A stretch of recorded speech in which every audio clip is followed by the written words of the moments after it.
Good afternoon. Do you have handouts? Yeah, there are some on the bima and there's some back there. Here, I have some over here. Here, down here. Okay, thank you, Doug's Doug. got some also. Or if I you got need it. more, I have more. Okay. So about 10 years ago, there was a article in the Jewish Times here in Baltimore with people complaining that not enough was being paid attention to for Yom HaShoah in Eretz Yisrael. And obviously, the Holocaust bears remembering every day. That's where the phrase never again came from, and never forget.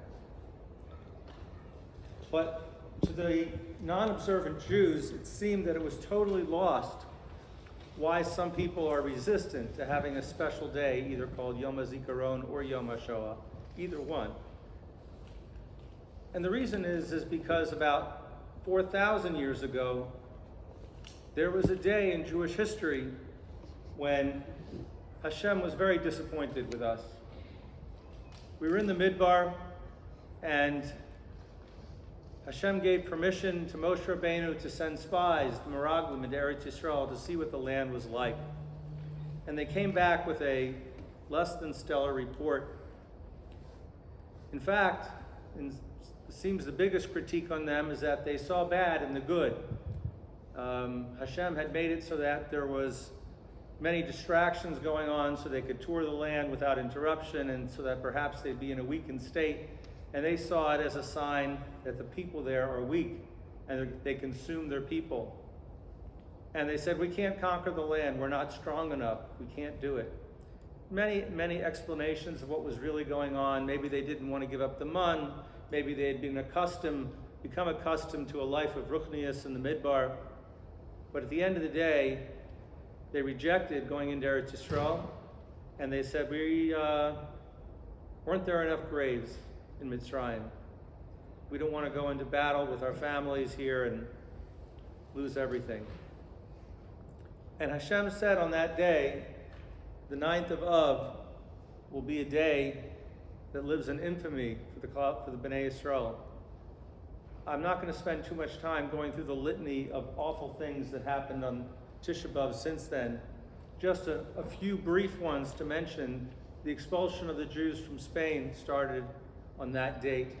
The expulsion from England 300 years later, yes, those Anglo people who have always been our dear friends threw us out of their country too. World War I was declared on Tisha B'Av, which ultimately led to World War II and the Holocaust. Korban Bayis Rishon and Bayis Sheni both happened on Tisha B'Av. The crushing of the Bar Kokhba revolt, which cost 100,000 people their lives, happened on Tisha B'Av. For those of you who don't know, that's what the bracha we make in benching is, hu heitiv, hu meitiv, hu yetiv. That bracha is because we had this special privilege that after many weeks we were allowed to bury all the people that were slaughtered in the Bar Kokhba revolt. Until then, it had been decreed that they would just lay out there and decay. Just some of the things that have happened on Tisha B'Av since Hashem told us what a bad day it would be.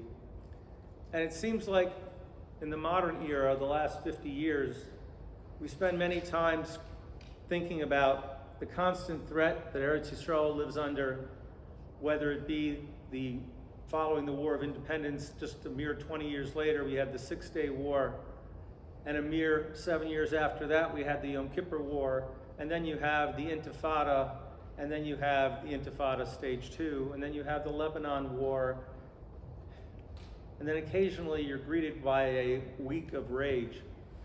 I always scoff a little bit at the week of rage because I don't remember the 3 weeks of peace before that. But I guess even a tiger has a time when it's particularly upset. But the list is long, and that's what we've done most of the last 50 years, is bemoaning the shooting at a synagogue and bemoaning the stabbing outside of a JCC in another city or another country. But it seems like this year it's more alive than ever. It was 2 years ago when October 7th happened, that I remember watching the news and seeing Israeli flags being projected by the Brandenburg Gate, by the Eiffel Tower, all over the world, signs of solidarity for what the people of Israel had just suffered on October 7th. But as we learned over the next year, the world is only with us as long as we're getting killed. If we dare have the audacity to stand up for ourselves, that's not acceptable. As a matter of fact, the genius in France, Macron, followed by his genius co-conspirator in England, have declared now that the appropriate reward for terrorizing the people, murdering their citizens, and kidnapping them is to give them statehood. You can't make this stuff up. It makes no sense. It doesn't make sense from a geopolitical standpoint. The closest you can come to make sense of it is what Netanyahu said last week when Macron made his brilliant statement. He says, of course France is going to recognize a Palestinian state. France became a Palestinian state several years ago. And this is not the first time. For those of you, all of us, too young to remember, the Muslims took over the whole continent of Europe before the Crusades. And it was so bad that the Crusades started. It wasn't a good time for Jews, the Crusades, that's true. But we weren't the main motivation. The main motivation for the Crusades was to get the Muslims out of Europe. The same day that Macron makes his brilliant statement, 370 people were massacred in the Sudan in a church by the 10% Muslim population in the Sudan, including the beheading of 30 children. You don't hear about that.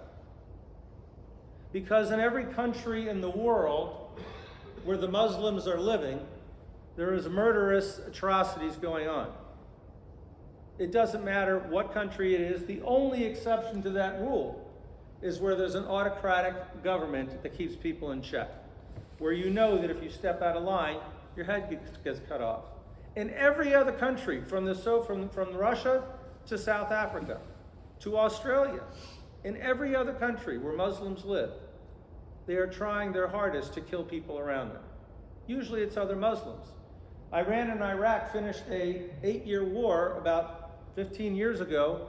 11 million people were killed in a war strictly between Iran and Iraq. Yes, one was Sunni and one was Shiite Muslims, but all Muslims. This violent people share our land with us because we're the only country that ever conquered that land that let other people live in it.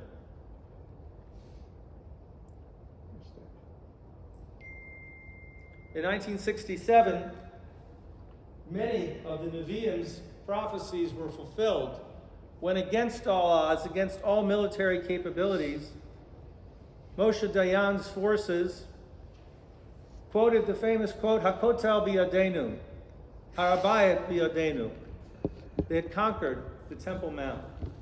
Never in the history of the world, despite many multitude conquests of the Temple Mount by many nations, has anyone ever given it back or allowed anyone other than their exclusive use. We did. Didn't turn out that well for us. This is not a people that anybody in the world has figured out how to successfully live with, perhaps because their charter calls for the annihilation and murder of all Jews and all non-Muslims everywhere. It doesn't just call for the annihilation of Jews. And by the time the Christians figure this out, it may be too late, but that's what we're up against. But this Tisha B'Av in particular seems more ingrained than the others. You listen to the podcasts or social media or even the nightly news, and you can't even recognize what they're talking about. And you see marches, people in support of a people that literally want to cut off the heads of Jews, hang gay people by ropes, and they don't even know what they're talking about. All they know is that they're supposed to hate the Jews. Don't kid yourselves. It's being taught in K through 12 all over the country. It's certainly being taught in higher education places.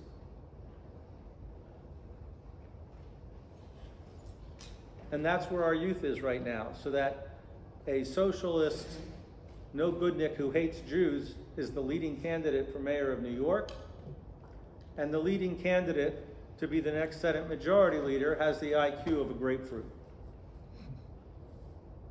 This is where we are. This is what we're producing.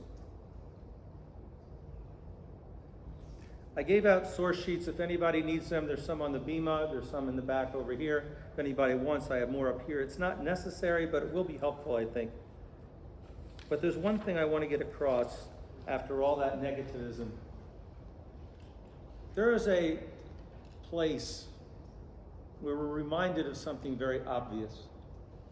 And I say it's very obvious not because we all know it, but because anyone who's bothered to look will find it staring them in the eye. And that is the greatest weapon we've ever had in our own defense, the greatest zchus that we're able to manufacture on demand is unity. Hashem loves unity. He loves unity not only among us, he loves it among the Goyim. And when the Goyim display unity, it's often rewarded as well. Just to show you one example, Bnei Yisrael come out of Mitzrayim after Eser Makos, and they're riding high. They've got Hashem on their side. Everything is being done for them. They escaped from an oppressive government, which was the most powerful on earth at the time, against all odds. Forget about odds, impossibility. A ragtag people who were slaves walking out in broad daylight. And they came up against the Yam Suf a mere days later. And Mitzrayim is woken up and said, well, we lost our slaves. We have to go chase them. And they chased them. And it says, Vayirdafu Mitzrayim. And then it says the most shocking thing. Vayisu b'nei Yisrael sanehem. B'nei Yisrael look behind them. V'hinei Mitzrayim nosei acharem. Mitzrayim's chasing after them. We've dealt with these people before. Why should we be afraid? Hashem just delivered all these miraculous plagues to free us. Not only that, he then showed us where all their precious jewels and gold and silver were, so we could leave as wealthy people. And Bnei Yisrael's reaction when they see the Mitzrim chasing after them, Vayiru ma'od. They were very afraid. Vayitzaku Bnei Yisrael el Hashem. And they cried out. Strange reaction for a people who just for the last year have seen miracle upon miracle upon miracle. Not only a miracle, but a segregational miracle where it affects them, but not you. Nothing could have been more explicit. Nothing could have been more deliberate. Yet, apparently, when they got to the Yam Suf, there was a large amount of the Jewish people who thought that God had run out of miracles. And they were very afraid. What were they afraid of? And the answer is very specifically in the Psukim. It describes 3 times. Vayirdafu Mitzrayim, Vayedu Mitzrayim. The language is always singular. It's not the Mitzrim that are chasing after Bnei Yisrael. It's Mitzrayim. B'leiv echad. They're all unified and coming after us. And Hashem loves unity, even among the Goyim. Not indifferent to like parents like to see their children get along. Hashem is all of our parents, and he appreciates it when we get along with each other, even when it's in our sub-clans.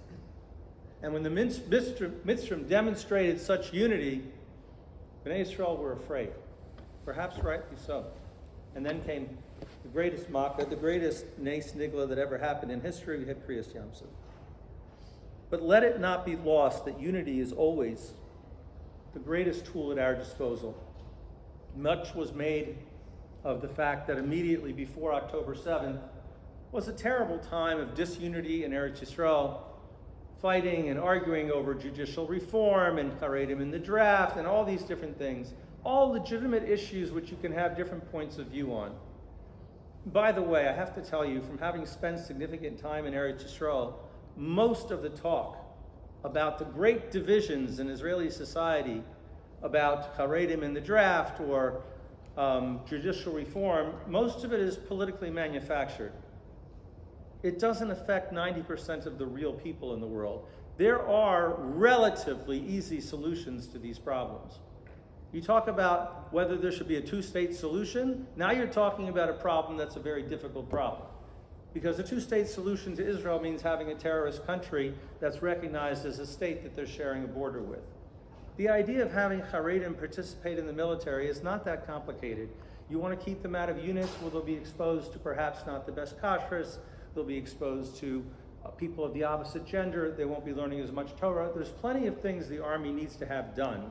That can be done in private. For that matter, it can be done in a yeshiva room. 4 hours a week or 4 hours a month, whatever it is. It can be done. The bottom line is that the leaders of the Haredi world want to make this a political issue so they can extract something for it. Lest you think I'm just being a little cynical, about a year and a half ago, when all this talk was going back on, several of the religious parties said, I'll tell you what, we'll drop our opposition to having Haredim in the draft if you give us more daycare. Huh? Way to send a message about what this is really about. Dollars or shekel. You have the politicians on both sides manipulating the masses of their followers to make a large political issue over a relatively easily solvable problem. Ask anyone who's ever dibbled and dabbled in any type of mediation or conflict dispute, and they would tell you, I don't get it. There's a middle ground here that would satisfy both sides. Not a middle ground that both sides would be unhappy about. A middle ground that both sides would be okay with. But that talk was somewhat suspended when October 7th happened. And for a brief, flickering moment, we were a unified people. How long did that last? Probably about as long as the Israeli flag was being fled above the Eiffel Tower and the Brandenburg Gate. Shortly after that, we had the massive march of millions of people in Washington, and even then, some people had to say, don't go. You have to literally be blind to 5,000 years of history and for 3,000 years of Jewish history to not recognize that when we point fingers at each other is when Hashem is at least happy with us. It's time to stop pointing at each other and pointing out what everyone's doing wrong, and look at each other and appreciate what they are. They're a fellow Jew. You have more in common with every Jew in the world than you do with a guy who shares your profession, who shares your socioeconomic background, who shares your intelligence, who shares the city you live in. You still have more in common with a Jew living in Iceland. And we need to appreciate that's what's special about us and keep that tool front and center. We're going to talk a little bit about Eicha now. For many people, Eicha is the Megillah that we read on Tisha B'Av. Eicha is a magical tool written by Yirmiyah many centuries ago, where he describes many things that brought about the Churban. Not only things that brought about the Churban, but things that are fundamental to breaking relationships. And similarly, very instrumental in building relationships. The first source on your page is a pasuk in Parshas Emor, where it talks about Hashem's relationship to us, V'his kadishtem. He made us holy. V'his kadishtem is a language that we use under the chuppah when a couple gets married. Hareyat mekudeshes. There's many places in the Gemara where the Gemara refers to the relationship between Hashem and Bnei Yisrael as a relationship between a chassan and a kala. There's a matrimonial bond there, deeper in many ways. And it's the language that Hashem uses in the Torah itself in several places V'his kadishem, that he made us not only holy, but mikudeshes to him. That's important because when Hashem's describing the fracture that happens between himself and Bnei Yisrael, it's very much analogous to the fractures that can happen in a personal relationship. And by the same token, they also provide many of the cures and the remedies for it. If you look at source number 2, another pasuk in the Chumash Achrei Mos, this is going to be one of the buzzwords. I usually don't tell people to write anything down, but this is one rare exception where there'll be 5 or 6 points that are worth taking out of here, because all the rest becomes background noise.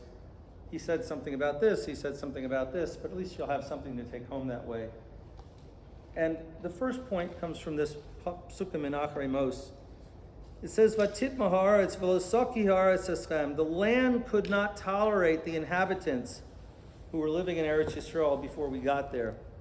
V'tamaschem osa kasher ka es hagoy asher lifneihem. You should not copy their behavior.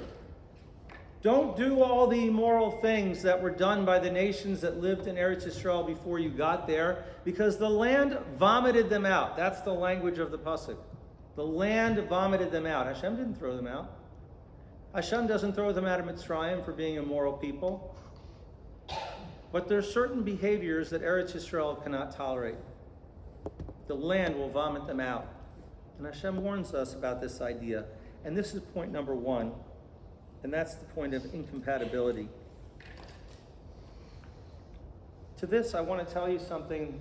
I apologize to members of my family who've already heard this, but about 12 years ago, Dr. Pelkowitz was here for Shabbos, gave a nice, beautiful ideas about Shalom Bayis.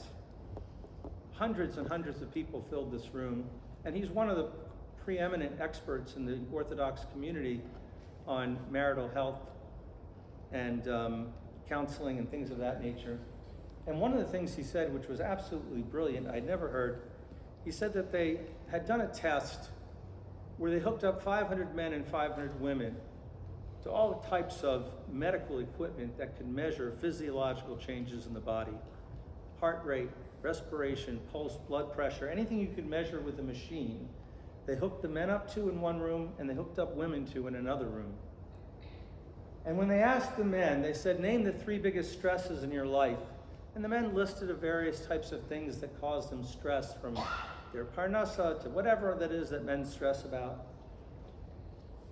And as the men talked about what stressed them, their blood pressure went up, their heart rate went up, their respiration, everything that you can measure with a machine showed the body was under stress.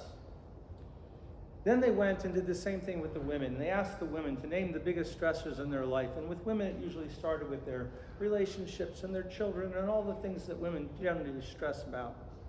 And as the women talked about what stressed them, their blood pressure went down, their heart rate went down, their respiration went down. Everything demonstrated that the more women talked about what bothered them, the better they felt.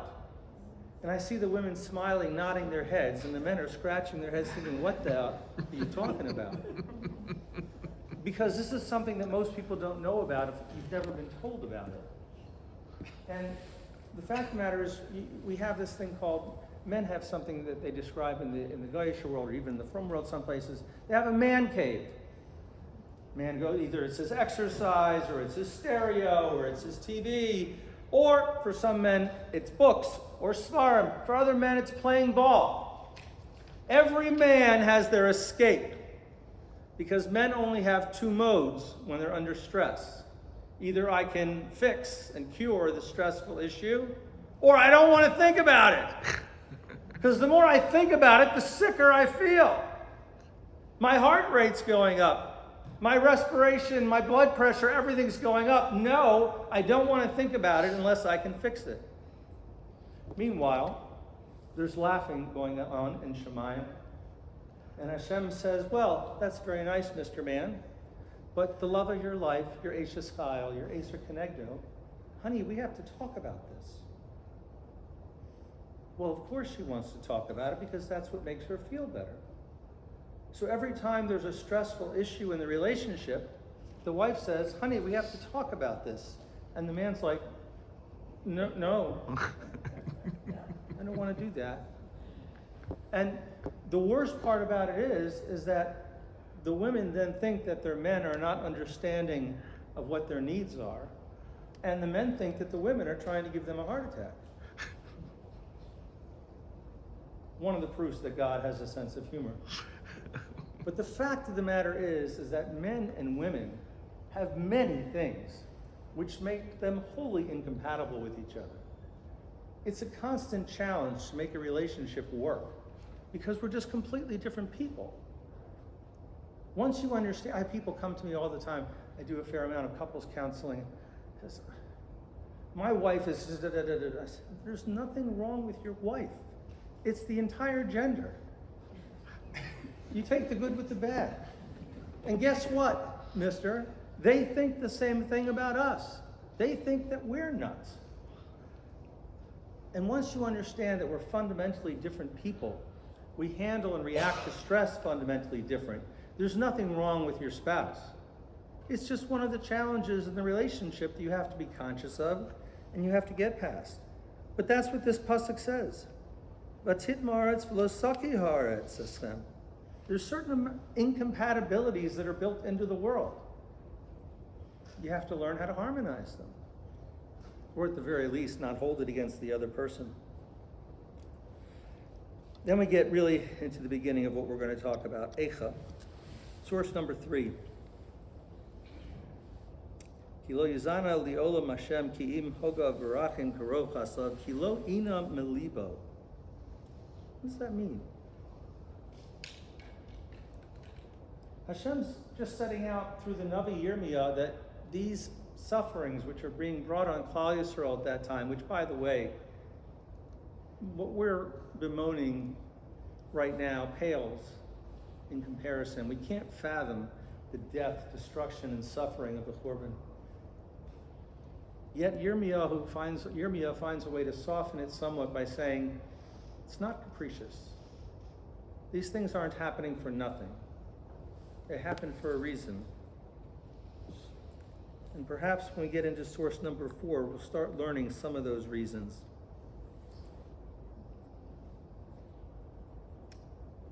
Source number 4, again, is directly from Eicha. I underlined the English part so it's easy to follow along. This is an incredibly profound line. B'nei Tzion hayikarim hamisalim b'paz Eicha nechshavu l'nivlei cheresh. The precious children of Zion, the Jewish people who are comparable to fine gold, are now treated like earthen jugs, work of a potter. The language is incredible because what the Megillah says through the Navi is not that anything had changed. B'nai Yisrael were still B'nai Yisrael. But B'nai Yisrael, who is like fine gold, that's what the pasuk says, they're comparable to fine gold, is now looked at as a clay vessel. What changed was the way we were viewed. Because of our actions, because of our conduct, the way Hashem looked at us was different. Nothing actually had changed. B'nai Yisrael were the same people. We were still Hashem's people. But we were viewed differently by Him because of our actions. The way we view things is very, very powerful. There's a medrash that talks about Yisro coming to Moshe Rabbeinu. And Moshe Rabbeinu, after he got the Torah, he would sit down at a table and have a chair. And thousands of people would line up to ask him questions about what they just learned in Torah and different halachas. And Yisro came to him and said, no, Moshe, this is not a good way to do it. First of all, it's not covetic that you're sitting while everyone else is standing. Of course, Moshe was sitting there for 10 hours and everybody else was in line for maybe 20 minutes waiting their turn. But nevertheless, Yisro didn't think it was coveted. And the Midrashim ask, how can Moshe have made such a mistake to be sitting there while thousands and thousands of people are lining up standing to talk to him? And the Midrash says a very profound idea. The Midrash says that love breeds taking people for granted. That when you love someone, it's normal to take them for granted. It's normal to assume that all the good that they do for you is normal. It's normal to take for granted the people that do the most for you, which is a trap, of course. And it's a trap that even Moshe Rabbeinu fell into. His love for Bnei Yisrael got him to the point where he could sit all day long and be immune to the fact that they were standing. Human nature.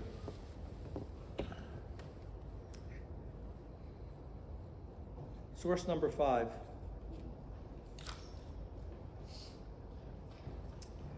Pasuk in Bechukosai, v'yizvadu es avonam v'yasavon. They would do vidoy and confess all their sins. Asher molu v'yaf asher holchi imi b'keri. And that's really the key word there at the end. Is that treacherousness, bad behavior comes from a casualness. It comes from not appreciating what you have. One of the other buzz points worth writing down for healthy relationships is don't compare. Don't look at another couple and say, gosh, they have that, we don't have that. Their husband learns more than my husband. Their wife does X, my wife doesn't do X. It's very, very unhealthy things to compare. The fact of the matter is that by necessity, every marriage is different. In some marriages, you have the wife who's a CPA and she handles all of the couple's finances. In other families, you have the husband who prepares to get the kids out to school in the morning. In many families, it's just the reverse. You can't compare because what someone's doing in their relationship, someone else is doing other things in their relationship. The idea of a healthy relationship is not to see that your partner is doing everything that someone else's partner is doing, but rather to realize that you each have strengths that you bring to the couple, and the idea is to maximize the strengths of the couple. First year I was married, there were one evening a week where I made dinner. My wife was in school. This was not the most tasty dishes we ever had in our house. I could do it, could live, could be sustainable, but I wasn't as good at it. That's the point, to maximize the things that you do best.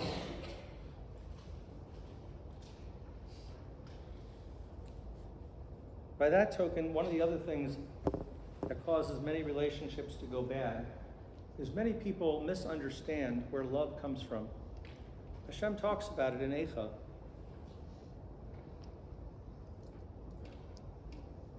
Why is Hashem so disappointed in us when we do the wrong thing? And the language from Eicha is very clear. There's no other way to put it. It's disappointment. And the answer is because of how much he's put into us. No other Am has had so many things done for them. Nes nistarim, nes nigloid.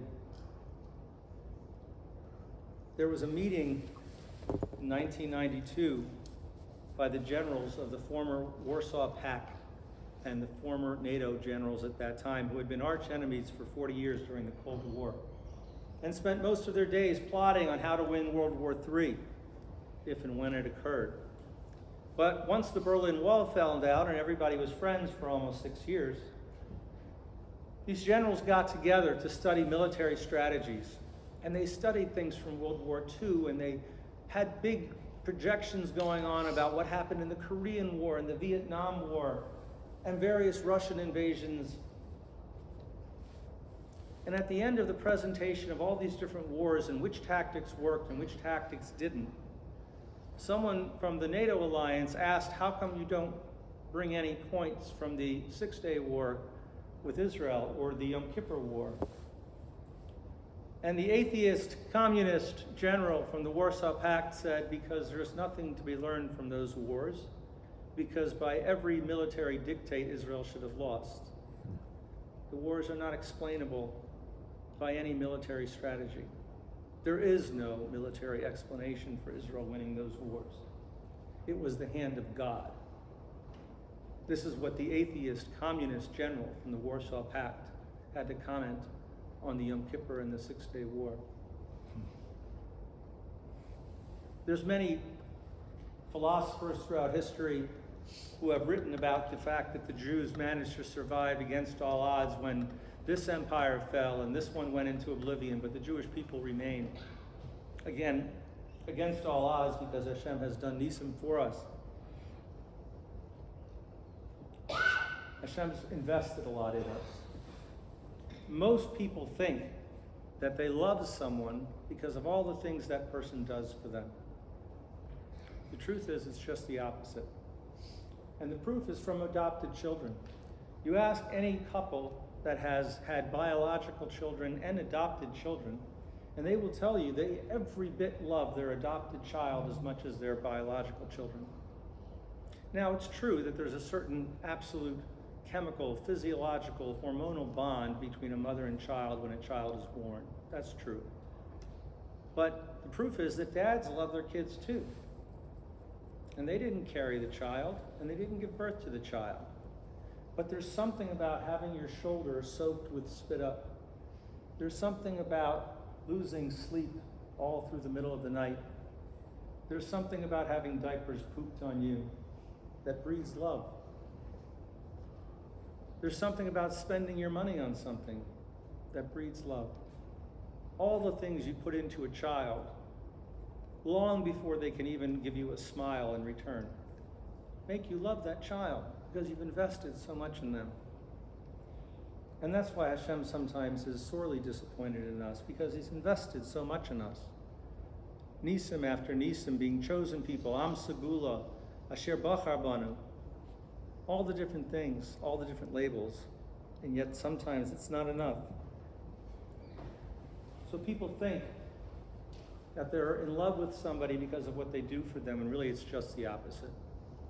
We love someone because of what we do for them. If a relationship's not humming at where it's supposed to be, the answer is not to demand more from the other person, but rather to give more to the other person. The more you give them, the more you will love them. By the way, an ancillary byproduct to that is when you do give to someone, they tend to give more back. That's not why you do it, and it shouldn't be the motive, but it's a natural byproduct.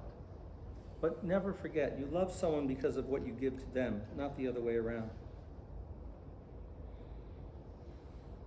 Flip over to second page, and we have something else that tells us about how relationships, even among our greatest people, can go bad. Vayavo David el Beiso Yerushalayim vayikach melech es eser nashim pilagshim asher iniach l'shmor habayis vayitnam beis mishmeres vayikachleim v'alehem. All the way to the end of the pasuk. Pasuk's describing David HaMelech had many wives, had many concubines, not as many as Shlomo HaMelech, but he had his share. And because of various things that were going on in his life, he knew he had an obligation to take care of these women that were his pilagshim. He had to feed them, he had to clothe them. And he housed them in some type of dormitory. And the pasuk says about David HaMelech that he gave them food, he gave them clothing, but he spent no time with them. And the pasuk says at the end, ad yom musan almunas chayis. They lived out there the rest of their days like almanas, even though they were pilagshim of one of the greatest kings in world history, not just Jewish history. Because we owe it to each other to be better than that, to give to each other, not just to sustain each other. But the fact of the matter is that whether it's David HaMelech or anyone else, there are such things as being in a rut. You get used to things the same way you treat people casually because you love them.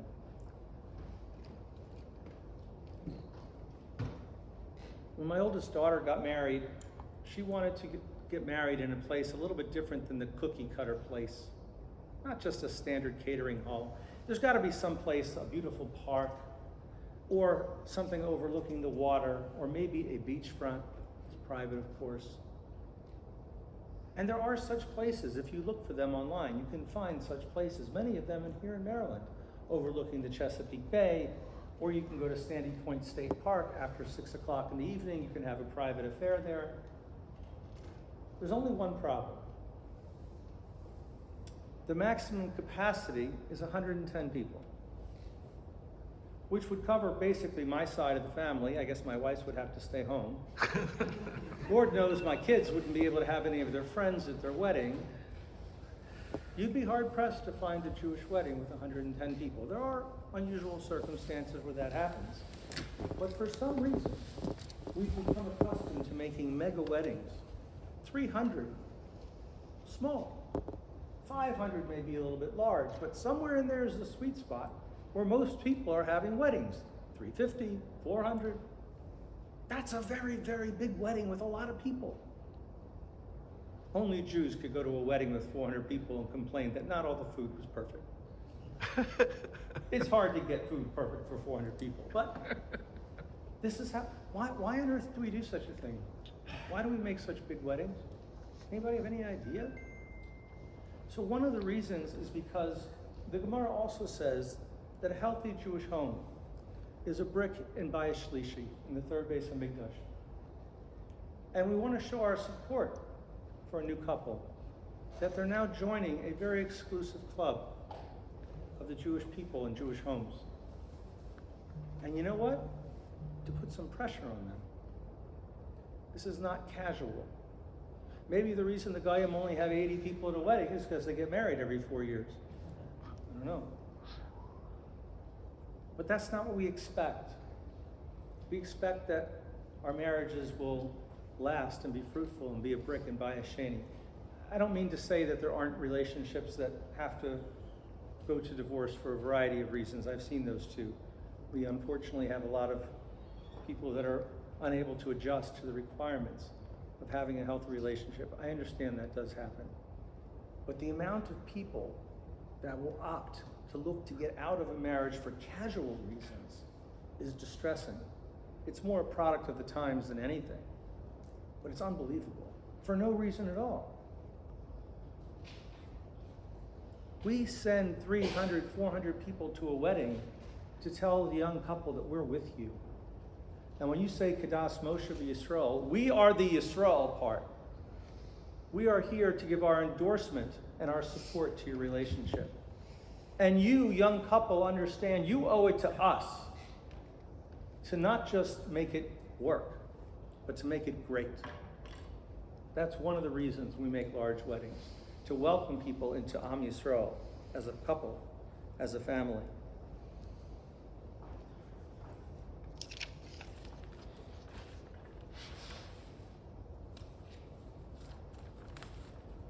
Source number 7. Again, this is perhaps the most loaded parak in Eicha. Many words that we're familiar with. Eicha Yashva V'dad, the first parak. Ha'ir Rabasi im Hayasa Ka'almana. Again, the word describing what's left of Eretz Yisrael, of Bnei Yisrael as an almana. Go two lines further, and you'll see one of the most profound things that you'll ever see. And if you've ever met with couples going through problems, she'll cry out to you. Pasuk Beis. Bacho tichba balayla b'dimasa alechia. Ein la menachem mikol aveha. Kol reyeha bagduva hayulot la'oivim. She cries all night long.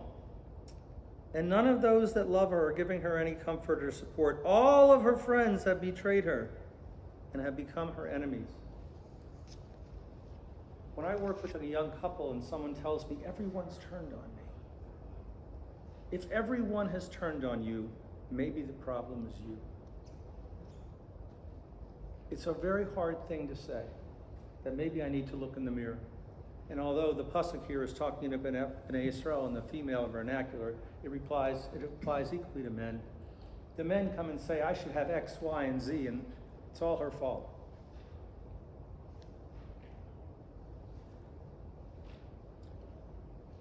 None of my friends understand what I'm going through. Again, if everyone in your life has changed towards you, perhaps there's something that's changed about you. And maybe it's time for some introspection. Keep going. Pasuk Daled. Darchet Tziyun avelos mibli ba'e moed kol shareh shomin ka'aneha. The roads leading to Yerushalayim are mourning. Again, the land in an animated sense, not like some piece of territory. The land is mourning for lack of people being Olei Regel. When Bnei Yisrael first went into Eretz Yisrael, the Mishnayos described the magical scene of Olei Regel, of how they would decorate their wagons to show that they were making the trek to Yerushalayim, how beautiful it was. The Gemara tells us that there became a time when it was time to be Ole Regel, and people would say, oh, what a schlep. I have to find a place to stay. I'm going to be away from the family. I have to buy all the animals. It's going to be a week to get there, a week to get back. Who's going to work the field? It's so hard for us to fathom because we never enjoyed either the majesty or the rut. But there came a time where many people in Bnei Israel were frustrated by the approaching of a Rega. That the streets had to mourn for the fact that people weren't coming. Can you imagine? After all the Nisim, Hashem finally brings us into Eretz Yisrael. We go in and we have a period of time, a great period of time, and then we have the Mishkan in Shiloh, followed by it being moved by David HaMelech to Yerushalayim, and ultimately with the Beis HaMikdash being built by Shlomo HaMelech. And it's a long schlep to Yerushalayim from Arad. It's a long way. And I've been working hard, I'm tired, my neighbors will go. It's hard for us to understand that happened. It's one of the things that bothered Hashem, that the magical things that we had in our relationship became so normal that we took them for granted. It wasn't special anymore. Something that often happens, again, in personal relationships. We take it for granted, all the good things that we have and all the good things that we're given.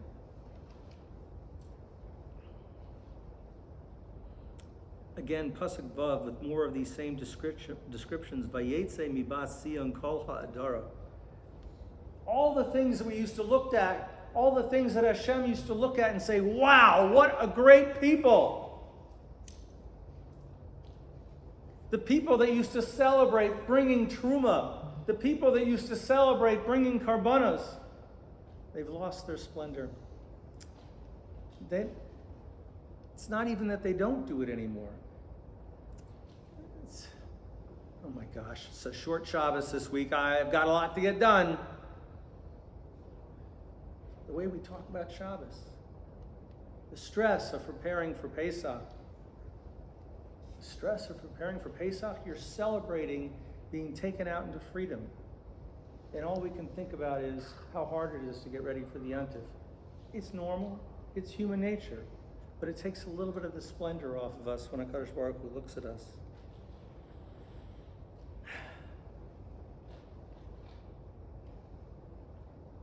Source number 7, you could spend hours and hours on just the difference in the way Hashem looked at us and the things that we did to make him look at us. I mean, the whole idea of Regel was to break up this monotony. There's 358 days in a Jewish calendar. It can be a long grind, but Hashem gave us certain times of the year to wake us up, to perk us up, that this is a special time. This is a time for extra celebration. And even that became normal, became part of the rut. And that's one of the other things. You have something like Shalosh Regalim, and while there is a lot that goes into it, there's a lot of work and a lot of effort and a lot of costs, but appreciate we're the only ones who get it. Appreciate what you have. There's positives in every relationship. Appreciate what you have before you focus on the negatives. Until finally we get to source 9, and then all of a sudden we start getting some of the remedies. From last week's Haftarah, as a matter of fact. Haftarah from Yirmiyah. I'm sorry, I skipped source 8. Give me for a second. Veridfa and source 8. Veridfa es mi'ava v'lo sasigosam. We're talking about the estranged wife again, Klal Yisrael playing the wife's role. Uvishkasam v'lo simsa. V'yomra alcha v'shuva elishia rishon. I went to look what's out there. They're not any better. Perhaps I should go back to where I was originally. It was good for me there. This is the language of Hosea the Navi explaining something classic in both ruchnius relationships and personal relationships. The grass is always greener on the other side. And people think there's someone for them who's going to be X, Y, and Z. And when they try X, Y, and Z, they realize that ABC really was better. Does everybody really have to sample everything that's out there, from pork to lobster to clams, to know that what we eat is better? Appreciate what you have. That's the beginning of the reproachment. And source number 9 really drives it home. This is Hashem talking about why He will always take care of us, and why even sometimes He's disappointed and even angry with us, why He always comes back to save us. I remember the kindness that they showed to me in their youth. What was the kindness? Avas klulosayich, the love they showed me at the beginning of our relationship. Lechtech acharai b'midbar, b'eretz lo zarua.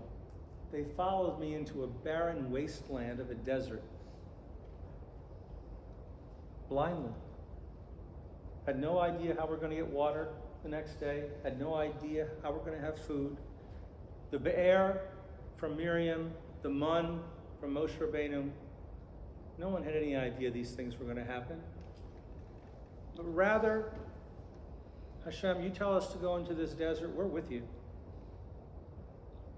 Blind trust. Trust and faith and confidence. One of the things I tell young couples is that trust is the cornerstone of the relationship. At any given time, anyone sitting around my table, my wife, my kids, they all know all my passwords to my phone, to my emails. Do they go snooping through my phone? I don't think so. I have no idea. But if they did, they wouldn't find anything. That's the kind of way to build a healthy trust. Too many people who they won't let their husbands see their phones. The husband doesn't want the wife to see the bank records.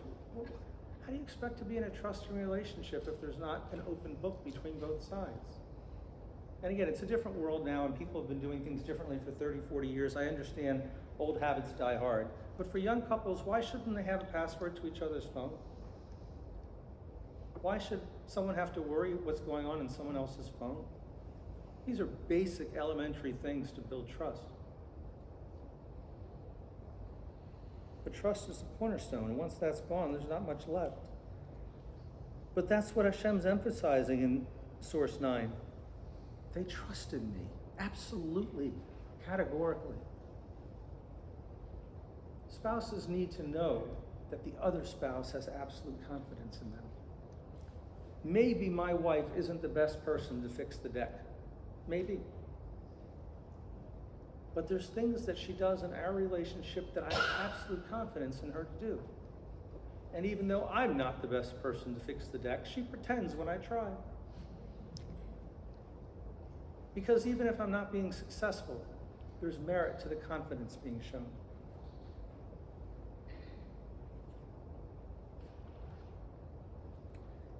Finally, source number 10, we say the famous words which everybody hears at the end.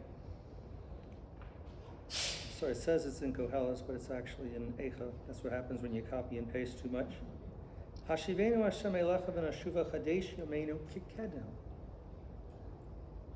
We all want to get back to where we were before. The chesed ne'urayah, the kindness of our youth.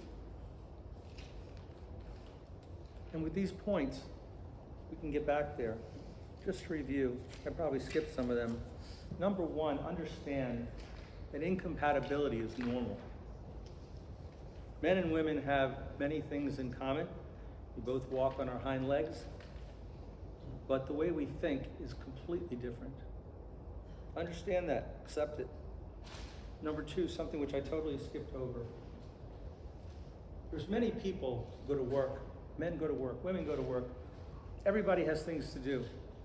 They go to 7 Mile Market and they meet all their friends. And the men have to work productively throughout the day and get along with goyim sometimes. But we all put on a show because I got to get through the day's work. And I want to be friendly to everybody that I meet at 7 Mile Market. And then I come home and the show is over. Okay, I'm exhausted from pretending to be a nice person all day. Thank God I've now come into my home, my sanctuary. I can be myself. Wrong! You have to save the best of yourself for your family. Your family deserves the best of you, not what's left over. And if you need 10 minutes when you come home to just be left alone, God bless you. Take your 10 minutes. But understand that after the 10 minutes, when you forget about the terrible boss and the terrible this and the terrible that, just remember that this is what you do it all for. And it's time to show the best to your family. Number 3, we mentioned, don't compare. Everybody has different things. There's a pasuk in the Aseret Dibros. It says, Lo sachmod, you shouldn't covet. What does it specifically say, Lo sachmod? List a whole lot of things. Lo sachmod eshes reacha, you shouldn't covet your neighbor's wife. Lo sachmod beis reacha, you shouldn't covet your neighbor's house. Lo sachet, it goes on to donkeys and slaves. You shouldn't covet anything your neighbor has. And then it says, v'chol asher lo, or anything else that your neighbor has. You shouldn't covet anything of your neighbor's.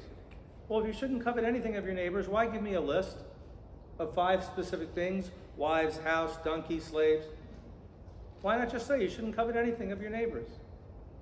So in Gemara, there's something we learn from certain words being spliced together like this. There's something called a klal uprat uklal.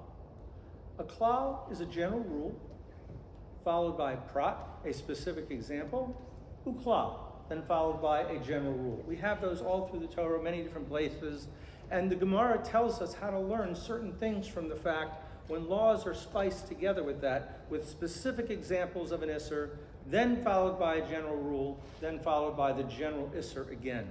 And similarly, there's also something called a prat uklal. The reverse, whichever one I didn't just say. There's klal uprat uklal, and there's prat uklal uprat. But each one is an example where you're given something specific, then a general, then specific, or sometimes we're given a general rule, followed by a specific example, then followed by the general rule again. And when the Torah does things like that, I think there's 36 times, we learn multitudes of things from the fact that the Torah describes a particular mitzvah or a particular isser in this fashion. But by lo sachmod, we have something that only happens this one place in the Torah. Lo sachmod is eshes riachu, beis riacha. We have a prat klal. 6 specific examples of things you should not covet, followed by a general rule. The only place in the Torah where that happens. Do you know what we learn from that? Absolutely nothing. There's no special limud from that. At least not in the Gemara. Perhaps because it doesn't show up very often. It's an aberration. But I heard an idea some years ago, which very much go with what we're talking about. And that is that you think your neighbor has a nice car? You like your neighbor's car? You have no idea about the crazy uncle he has to deal with. You have no idea about the stepbrother who lives in their basement who drives them crazy. It's v'chol asher lo. You want your neighbor's car? No. You don't get just to pick 1 or 2 things from your neighbor and say, I'd like that. It's a package deal. You get all the things that you like, you'd also get all the things that you don't like. It's a package deal. And the fact of the matter is, as the story goes, is that if most people were sitting around a round table and put in front of them all the good things in their life and all their challenges, and they looked at what everybody else has, most people would take their own package back. But the fact of the matter is something much more profound. It's easy to be good people when everything's going our way. There's plenty of money, and there's plenty of happiness, and there's plenty of comfort, and there's good health. When everything's going good, it's very easy to be good people. Yes, there are some people who are not up to the challenge even then. But it's much easier when everything's going good. We define who we are by who we are when things are tough. How are we when things are challenging us? Does our emunah suffer? Maybe. It's normal, sometimes a little bit. Do we get more grouchy? Maybe. But those are opportunities. When things are challenging, those are opportunities to show Hashem that we are not just good people living a good life when you provide good things for us. We can be good. We strive to be good even when the chips are down. That's really the definition of who we are. That's what defines us.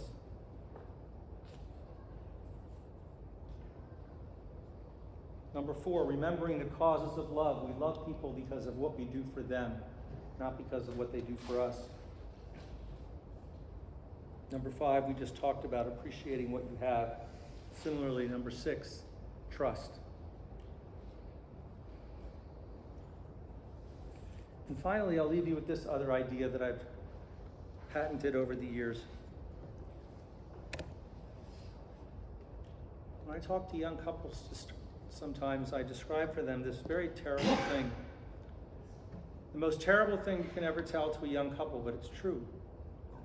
And that's that love has an expiration date. Today, you're in love. It will not last. Could be 3 months, could be a year, could be 2 years. Love has an expiration date. There's a way around it though. Let's say 6 months is the expiration date for love. Today is August 3rd, 2025. That buys me until February 2026. And then today's love is gone, it expires. It's no longer there. You find yourself living with a stranger whom you don't love. But tomorrow is August 4th. And if you invest in the relationship more tomorrow, and you do things tomorrow the way you did them originally, then you've bought yourself 6 months from tomorrow. And you can perpetually put off the expiration date of this love by every day investing more in the relationship. It doesn't have to ever expire. I don't care if the love from 2 years ago expired, as long as there's new love taking its place. But that's not the Derech B'nai Adam. People tend to rest on their laurels. They get to a certain point in a relationship and they're ecstatic. The fact of the matter is, when people choose to get married, it's like 2 lines on a graph. This is he, this is she. And this magical point when they get married is when both lines are in exactly the same place. Fantastic, complete harmony, everything's wonderful. And then what happens 3 months later, this line continues like this, and this line continues like this. Until a few years later, you look, what am I married to? This is not what I signed on for. And that's not an aberration, that's called human nature. And the way to combat that is the same way we have to deal with our relationship with Hashem. Our commitment to Hashem comes with a built-in tie, that from the point of Matan Torah, from the point of Kabbalah Satorah, from the point of Bar or Bas Mitzvah, whichever it is, we now have a common bond. We're at the same point on those lines, and there has to be a commitment that we're tied together from that point. And that from that point, even though there's a tug and war going on sometimes between the 2 lines, we continue on the line together. If you don't have that, there's no way you're going to be in the same place. None of us are the same people that we were 5 or 10 years ago, and none of us are the same people that will be in 5 or 10 years from now. The challenge always has to be that once we've found that right person, that from that point on we grow together. And for those people that have already passed that point, there has to be a recommitment to talk about what things we still have in common, what are our common goals, where do we want to get to form a new line going forward. But if you don't have that going forward, then you've lost what you had when you were the Chesed Nurayach, the Avas Klosayach. Make no mistake about it, our personal relationships are critical in bringing Bayis Shlishi. Our personal relationships of respecting each other and the different parts of Judaism are critical to our surviving challenges in the world around us. It shouldn't take an October 7th for us to temporarily put aside our differences. And it all starts in our own homes. You start with Shalom Bayis in your own homes, then you start with Shalom Bayis in your neighborhood. Then you start with Shalom Bayis where you can actually have 2 shuls doing an event together.